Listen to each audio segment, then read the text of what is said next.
ہم کہتے ہیں حضرت عثمان غنی حضور کے دور داماد ہیں، کہتے ہیں نہیں، عثمان کے نکاح میں نبی پاک علیہ السلام کی کوئی بیٹی نہیں۔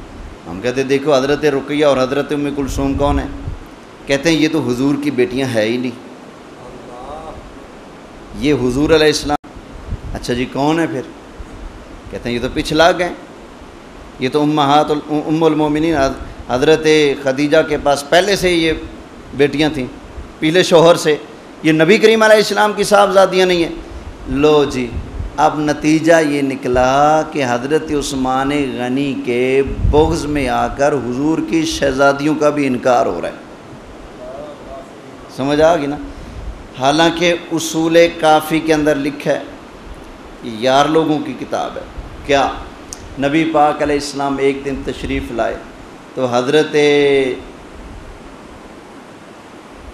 عائشہ صدیقہ اور حضرت فاطمہ الزہرا ان دونوں کے مابین گفتگو ہو رہی تھی، تکرار ہو رہا تھا اور ذکر چل رہا تھا حضرت خدیجہ الکبریٰ کا۔ نبی پاک علیہ السلام تشریف لائے، فرمایا اے عائشہ چھوڑ، ایسا نہ کہا کرو، تمہیں نہیں پتہ اللہ نے خدیجہ سے مجھے بیٹیاں بھی عطا فرمائے ہیں، بیٹے بھی عطا فرمائے ہیں۔ فرمایا اے عائشہ اللہ نے خدیجہ سے مجھے زینب بھی دی ہے، رقیہ بھی ہے، ام کلثوم بھی دی ہے، فاطمہ بھی دی ہے، جناب عبداللہ اور جناب قاسم بھی۔ مصطفیٰ کریم علیہ السلام نے فرمایا اللہ نے مجھے خاتون جنت کی والدہ حضرت خدیجہ الکبریٰ سے عطا فرمائی ہیں۔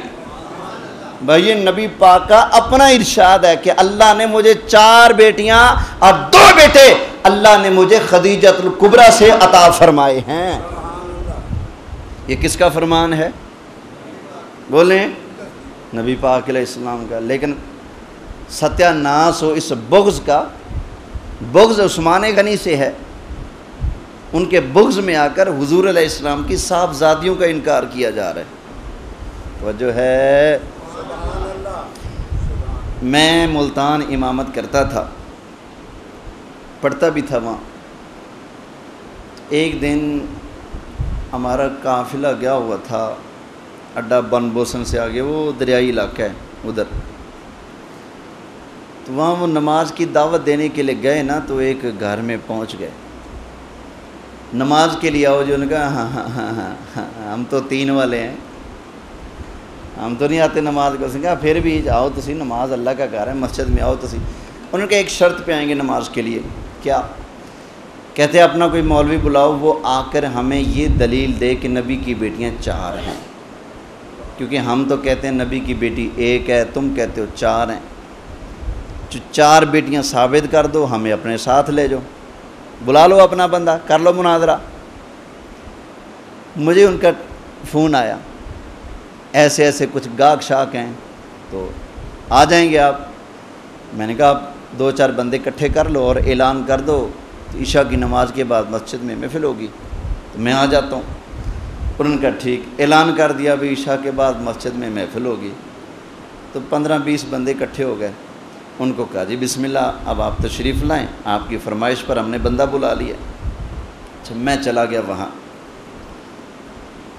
اچھا جب وہ اعلان ہوا نا کہ ملتان سے ایک بندہ آ رہا ہے، میرا نام لے کر اعلان کیا، شاید مجھے تو نہیں جانتے ہوں گے، لیکن جب اعلان ہوا ملتان سے بندہ آ رہا ہے، وہاں کھڑبلی مچ گئی، مارو پتہ نہیں کیا بنے گا کیا نہیں بنے گا، انہوں نے ملتان سے بندہ بلا لیا۔ خیر وہ نہ آئے، میں وہاں پہنچ گیا، عشاء کی نماز ہم نے وہاں پڑھی، محفل شروع ہوگی، میں تقریر کے لیے بیٹھ گیا۔ میں نے کہا جی تقریر شقریر میں نہیں کرتا، تقریریں ادھار ہوگی، بسم اللہ، جس کو کوئی شک شبہ ہے ہمارے مسلک میں، مذہب میں، ہمارے عقیدے پر کسی کو شک شبہ ہے، سوال ہے تو بسم اللہ کر لے، فقیر حاضر ہے جواب دے دے گا۔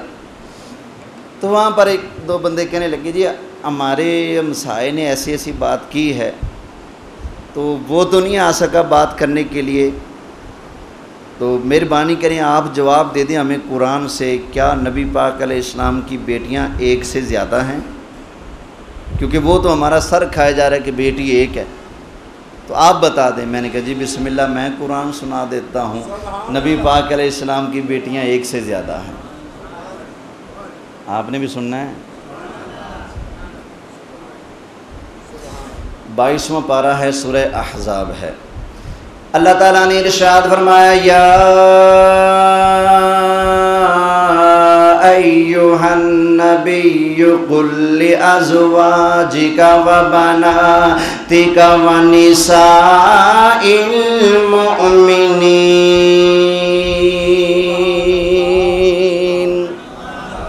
اللہ نے فرمایا اے محبوب آپ فرما دیں، آپ فرما دیں۔ کن سے فرمانا ہے؟ لِأَزْوَاجِكَ، اپنی بیویوں سے فرما دیں، وَبَنَاتِكَ، اپنی بیٹیوں سے فرما دیں، وَنِسَاءِ الْمُؤْمِنِينَ، مومنوں مسلمانوں کی عورتوں سے بھی ارشاد فرما دیں، یدنین علیہن من جلابیبہن، جب تم اپنے گھر سے نکلو اپنا دوپٹہ اپنے چہرے پر اوڑھ کر نقاب کر لیا کرو، بغیر پردے کے گھروں سے باہر نہیں جانا۔ میں نے کہا دیکھو اللہ کا قرآن ہے، اللہ فرماتا ہے مصطفیٰ پیارے اپنی بیٹیوں سے فرما دیں، اپنی بیویوں سے فرما دیں۔ پتہ چلا اللہ تعالیٰ نے نبی کریم علیہ السلام کو شہزادیاں جمع کی تعداد میں عطا فرمائی ہیں۔ ایک ہوتی تو فرمان ہوتا بنتی کا، دو ہوتی تو عرب فرماتا بنتئی کا، یہ ہے جمع، اور عربی میں جمع 3 سے شروع ہوتا ہے، سمجھ آئی نا؟ 3 سے جمع کا صیغہ شروع ہوتا ہے عربی میں۔ اللہ فرماتا ہے وَبَنَاتِكَ، اے پیارے مصطفیٰ اپنی بیٹیوں کو بھی پردہ کرنے کا حکم ارشاد فرما دیں۔ اچھا، کئی بے حیا قسم کے لوگ ٹی ویوں پر بیٹھتے ہیں اور اسلام کا مذاق اڑاتے ہیں، کہتے ہیں جی یہ پردہ تو دل کا ہے۔ ایک ملتان کا مفتی ہے عبد القوی، وہ تو کہتے ہیں یہ جو عورتیں ہیں یہ اللہ کی نعمتیں ہیں اور اللہ کی نعمتیں دیکھنی چاہیے۔ دور پھٹے منہ ایسی سوچ کے اوپر، عورتیں اللہ کی نعمتیں ہیں، نعمتیں دیکھنی چاہیے۔ ذرا اپنی ماں بہن کی کیا نمائش کرے گا بھی نعمتیں ہیں، اور ذرا دیکھ لو تم بھی۔ تو شرم نہیں آتی ہے ایسے لوگوں کو؟ نام اسلام کا لیتے ہیں اور اب بیچ میں اپنی گندی بغیرتی ڈالنا چاہتے ہیں۔ اخی جی دل کا پردہ ہوتا ہے، کیا نبی پاک علیہ السلام کی بیٹیوں بیویوں کا دل پاک نہیں تھا؟ کیا سیدہ خاتون جنت فاطمہ الزہرا رضی اللہ تعالی عنہا ان سے بھی بڑھ کر تمہارا دل پاک ہو گیا؟ اللہ ان سے تو فرمائے اے نبی کی صاحبزادی جب گھر سے باہر جاؤ تو دوپٹے سے اپنا چہرہ چھپا کر جاؤ۔ تسی کہندے ساڈا دل صاف ہے جی، تھوڑا دل انہاں نالوں بھی صاف ہے؟ جی ایڈا ہی صاف ہوندا تو انہوں بکواس مارن دی لوڑ کی سی؟ یہ دل سارا کالا ہے پہ، اس لیے تو خدا رسول کے حکم کا مذاق اڑایا جا رہا ہے۔ توجہ ہے؟ محبت سے کہیں سبحان اللہ۔ بھائی یہ یاد رکھیں، یہ قرآن نا میرے لیے، آپ کے لیے، ہماری ماؤں بہنوں بیٹیوں سب کے لیے ہے۔ آپ گھر کے سربراہ ہیں تو آپ کے اوپر لازم ہے اپنی بیوی کو، اپنی بیٹیوں کو، اپنی بہنوں کو آپ پردہ کرائیں۔ اگر بے پردگی کی وجہ سے کوئی خاتون جہنم میں گئی تو اکیلی نہیں جائے گی، یاد رکھنا یہ حدیث ہے۔ اگر کوئی عورت بے پردہ رہنے کی وجہ سے جہنم میں گئی تو اکیلی نہیں جائے گی۔ کیوں؟ کہے گی یا اللہ سب تو پہلے میرا ابا مینوں روک سکتا سی، نہیں روکیا۔ میرے دل چ تو یہ سی نا چنگا کام میں گندا ہوتا تو ابا ڈکیا، ابے نہیں ڈکیا۔ یا اللہ ابے نو نال ٹور۔ یا اللہ میرا بڑا بھائی یہ مجھے روک سکتا تھا لیکن نہیں روکا، بے حیائی سے، بے پردگی سے، میں بغیر پردے کے جاتی تھی باہر، لوگ دیکھتے تھے۔ بھائی روک سکتا تھا، نہیں روکا، یا اللہ اس کو بھی ساتھ بھیج۔ یا اللہ میرا شوہر یہ تو بار بار کہتا تھا میں تیرا مجازی خدا ہوں، مجازی خدا ہوں، روٹی ٹکر کے لیے ناراض ہو جاتا تھا، اپنی ضرورتیں پوری نہ ہونے پر یہ ناراض ہو جاتا تھا، لیکن کبھی خدا رسول کے احکام کی نافرمانی پر یہ ناراض نہیں ہوا۔ یا اللہ اگر مجھے جہنم میں پھینکنا ہے تو میرے بندے نے مجھے پردہ کرنے کا کہا ہی نہیں، اس کو بھی ساتھ ہی بھیج۔ عورت اس کو بھی لے کر جائے گی، پھر کہے گی یا اللہ مجھے اپنے بیٹے سے بڑا پیار تھا، میرا بیٹا منہ سے جو نکالے میں پوری کرتا تھا، کم از کم یہی مجھے کہہ دیتا کہ ماں یہ غلط ہے، ماں میں نے فلاں سے سنا ہے، فلاں جگہ پڑھا ہے، فلاں جگہ لوگ باتیں کر رہے تھے، کہیں سے کچھ سن گن کے ہی کم از کم اس کو بھی اللہ نے عقل دی تھی نہیں، یہی مجھے کہہ دیتا۔ دنیا جہان کی فرمائشیں مجھ سے لیٹے مار مار کے منوا لیتا تھا، نہیں یہ کر، نہیں وہ چاہیے، نہیں وہ چاہیے، ہر بات اس کو منوانی آتی تھی، اپنی ماں کو پردے کا کہنا اس کو نہیں آتا تھا۔ یا اللہ اگر مجھے جہنم میں پھینکنا تو ان کو بھی ساتھ بھیج۔ سمجھ آئی نا؟ یہ یاد رکھیں، یہ خدا رسول کے احکام ہے، ان کا مذاق نہیں اڑانا۔ مت ایسے لوگوں کی باتوں میں وہ کہتے ہیں ٹھیک ہے بس پراواں ور گئے، پرا بنے ہیں، فلانا بندہ ہمارے گھر آ رہا ہے بغیر روک ٹوک کے، کیوں جی بھرا بنے ہیں۔ انج بھرا بننے نال کوئی بھرا نہیں بنتا، سمجھ آ گئی نا؟ کئی مولوی، اب میں کدھا رونا رواں ہیں، کئی پیر کئی مولوی وہ جی وہ تو ساڑی اینی عزت کرتے نے، کوئی پردہ ہی کو نہیں ساڑھے تو، یہ مطلب وڈا لوسی تو چھوٹا لوسی ہو، تو بغیر پردے ٹھکیا کھڑا ہے، یہ بھی شریعت کے خلاف۔ وہ بغیر پردہ کیے تمہیں گھر بلا رہے، یہ بھی شریعت کا مذاق ہے، اور اس پر فخر کرتے ہیں جی کوئی پردہ نہیں، جی کیوں پردہ نہیں؟ جناب محمد مصطفیٰ کی بیٹیاں پردہ کریں ہیں، سیدہ فاطمہ تو زہرا تو پردہ کریں، وہ تو کہیں جی میرا جنازہ بھی رات کو اٹھے غیر مرد میرے جنازے کو بھی نہ دیکھ سکے۔ سمجھ آئی نا؟ میرا جنازہ لے کر جائیں گے، ٹھیک ہے میرے جسم کے اوپر کفن ہوگا، لیکن جب بندہ لیٹا پڑا ہو، دور سے کوئی اس کو دیکھے تو اس کو اندازہ ہو جاتا ہے قد اتنا ہے، موٹاپا جسم کا کتنا ہے، دبلا جسم ہے، بھارا جسم ہے، کیا ہے۔ بندہ یہاں لیٹ جائے چادر لے کر تو دیکھ کر اندازہ ہوگا نا۔ فرماتی ہیں بے شک کفن ہوگا، جسم تو چھپا ہوگا، لیکن دیکھنے والے کی نظر پڑے اس کو میرے جسم کا اندازہ نہ ہو جائے، قد کاٹ کا، میرا جسم ہلکا ہے بھارا ہے، کسی کو اندازہ نہ ہو جائے، میں اس وجہ سے پریشان رہتی ہوں۔ حضرت ام ایمن نے کہا لو سیدہ میں یمن میں رہتی تھی، یمن میں نے دیکھا تھا جب کسی پردہ دار خاتون کا جنازہ اٹھتا نا تو جنازے والی جو ڈولی ہوتی چارپائی ہوتی اس کے اوپر ایسے کمان کی طرح ایسے لکڑیاں لگا کر نا پردہ بنا دیتے اور اس کے اوپر کپڑا ڈال دیتے، ہمارے ایک وہ صندوق نما جو بکس بنتا ہے اسی طرح کا ایک وہ بن جاتا ہے، تو اس کے اندر اگر خاتون کا جنازہ لے کر چلا جائے کوئی جتنا مرضی ٹل لگا لے اس کو بالکل اندازہ نہیں ہو سکتا۔ حضرت خاتون جنت نے کہا اللہ ام ایمن اللہ تجھے خوش رکھے، تو نے تو میری پریشانی کو دور فرما دیا ہے۔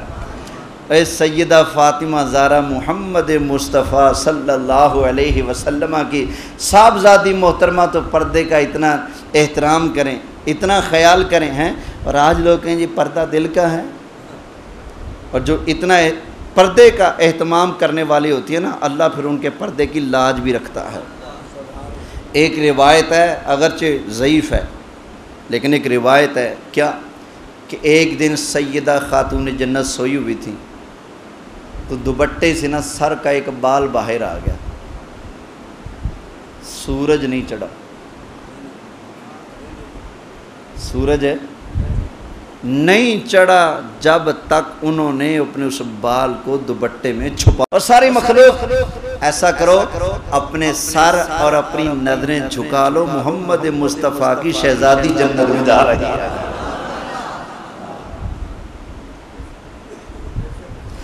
اللہ اللہ نبی کا گھرانہ، یہ گھرانہ وراء الورا ہے۔ اللہ اللہ نبی کا گھرانہ، یہ گھرانہ وراء الورا ہے، اس میں حسنین ہے، فاطمہ ہے، اس میں مولا مشکل کشا ہے، اللہ اللہ نبی کا گھرانہ، یہ گھرانہ وراء الورا ہے، اس میں حسنین ہے، فاطمہ ہے، اس میں مولا مشکل کشا ہے۔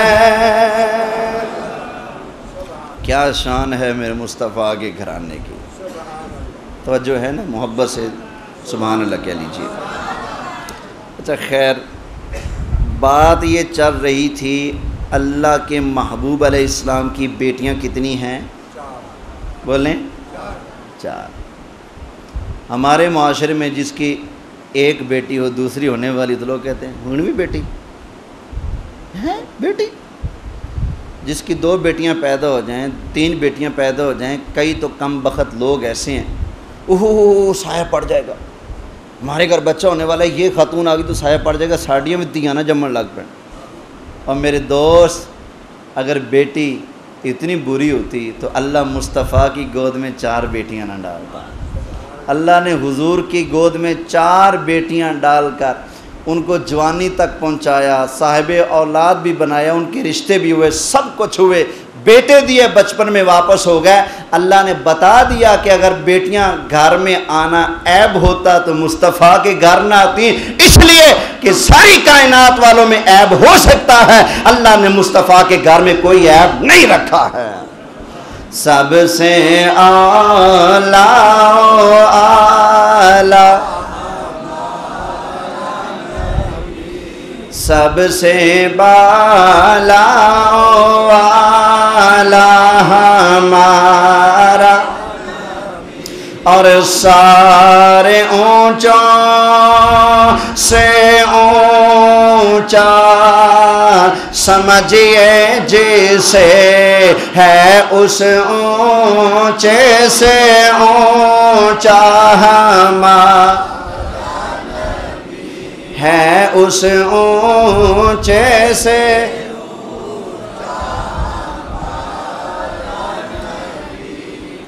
اللہ نے حضور کو چار صاحبزادیاں دی، میرے مصطفیٰ نے خود فرمایا میری بیٹیاں چار ہیں۔ اب تو ہمارے لیے چون چراں کرنے کی گنجائش ہے۔ حضرت عثمان کے بغض میں لوگ کہہ دیتے ہیں کہ نہیں بیٹی ایک ہے حضور کی، کیونکہ عثمان غنی کے نکاح میں حضور کی دو صاحبزادیاں ہیں۔ اب سنو، میں فتویٰ اس کا پیش کر دیتا ہوں جس کا انکار کرنے کی گنجائش ہی نہیں۔ اول تو ہمارے لیے مصطفیٰ کریم علیہ السلام کے فرمان کے بعد گنجائش نہیں، لیکن کوئی کہتے ہیں کہ نہیں ہم نے علی علی کرنی، بس علی کی بات ماننی، تو سن لو حضرت مولا علی کا فرمان سنا دوں۔ شاہ مردہ شیر یزدہ قوت پروردگار، لا فتح الا علی، لا سیف الا ذوالفقار۔ حضرت علی مرتضی شیر خدا کرم اللہ تعالی وجہہ الکریم نے حضرت عثمان غنی رضی اللہ تعالی عنہ کے نام خط لکھا۔ کیا لکھا؟ ویسے خط زیادہ تر اپنوں کو ہی لکھے جاتے ہیں، خط لکھا مولا علی نے، کس کے نام؟ حضرت عثمان غنی۔ حضرت علی مرتضیٰ نے ارشاد فرمایا، اے عثمان، اللہ تعالیٰ نے آپ کو بڑی شان عطا فرمائی، بڑی عظمت عطا فرمائی۔ اے عثمان، اللہ تعالیٰ نے تمہیں ایک ایسی عظمت بھی عطا فرمائی ہے جو اللہ تعالیٰ نے نہ ابو بکر کو عطا فرمائی نہ عمر کو عطا فرمائی۔ اے عثمان، اللہ تعالیٰ نے تمہیں مصطفیٰ کا ڈبل داماد بنا دیا ہے۔ یہ کس کا فرمان ہے؟ ہون بھی جڑا نام مننے ہوتے تے پیر علی دی مار پوے، اور ہون سی کے کہہ سکنے ہیں۔ مولا علی فرماتے ہیں عثمان مبارک ہو، اللہ نے تمہیں یہ ٹور عطا فرمائی کہ تم مصطفیٰ کریم علیہ السلام کے دوہرے داماد ہو۔ حضرت حضرت رقیہ بنت محمد، حضرت ام کلثوم بنت محمد، یہ میرے مصطفیٰ کی دونوں بیٹیاں، ان کا نکاح حضرت عثمان غنی کے ساتھ نبی پاک علیہ السلام نے خود پڑھایا ہے۔ یہ 18 ذی الحج کو حضرت عثمان غنی کی شہادت تھی،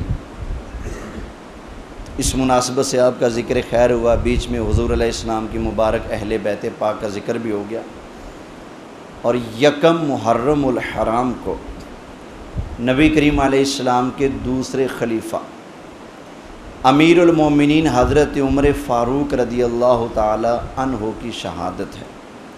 انشاءاللہ تعالی زندہ رہے تو اگلے جمعے آپ کا ذکر ہوگا، اور پھر آگے محرم الحرام آ رہا ہے، تو اس میں تو پھر سید الشہداء حضرت سیدنا امام حسین رضی اللہ تعالی عنہ اور آپ کے جانثار ساتھیوں کی شہادت ہے۔ انشاءاللہ تعالی پھر اس کے بعد پورا مہینہ ان کا ذکر خیر ہوگا۔ اللہ تعالی ان پاک اصحاب اور پاک اہل بیت پاک کے صدقے ہم سب کی بخش فرمائے، آمین بجاہ النبی الامین صلی اللہ علیہ وآلہ وسلم۔